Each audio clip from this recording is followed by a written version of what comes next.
আসো।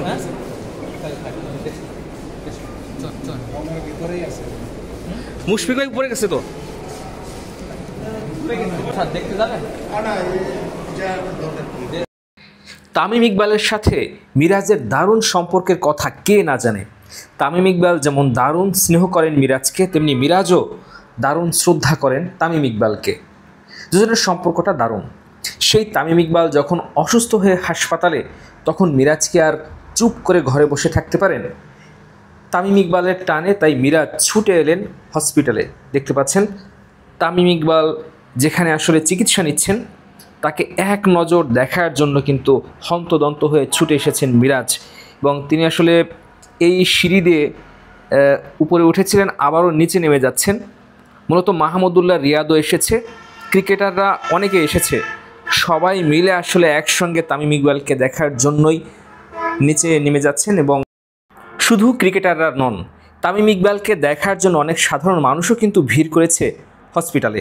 তাদের সবার প্রত্যাশা তামিম ইকবাল দ্রুত সুস্থ হয়ে উঠবেন। দর্শক, ঠিক এই মুহূর্তে আমরা আছি হসপিটালে। আপনারা নিশ্চয়ই জানেন তামিম ইকবাল অসুস্থ হয়ে কিন্তু এই হসপিটালে ভর্তি হয়েছে এবং তামিম ইকবালকে দেখার জন্য দেখতে পাচ্ছেন আমার চারপাশে যত মানুষ, এরা কিন্তু সবাই কিন্তু তামিম ইকবালের প্রচন্ড ফ্যান। তামিম ইকবালের অসুস্থতার কথা শুনে আসলে ছুটে এসেছেন, তার কাছে একটু শুনতে চাই। আমি হঠাৎ দুপুরে শুনতে পাই যে আমাদের প্রিয় খেলোয়াড়, প্রিয় ব্যক্তিত্ব তামিম ইকবাল ভাই হঠাৎ অসুস্থ হয়ে আমাদের ফজিলাতুন্নেসা হসপিটালে ভর্তি হয়।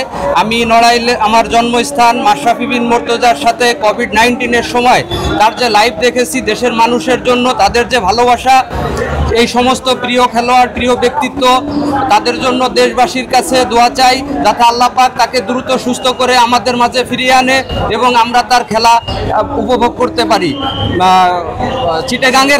চিটাগাংয়ের খান পরিবার খ্যাত ছোট খান, তার অবদান বাংলাদেশ ক্রিকেটে আসলে অবিস্মরণীয়।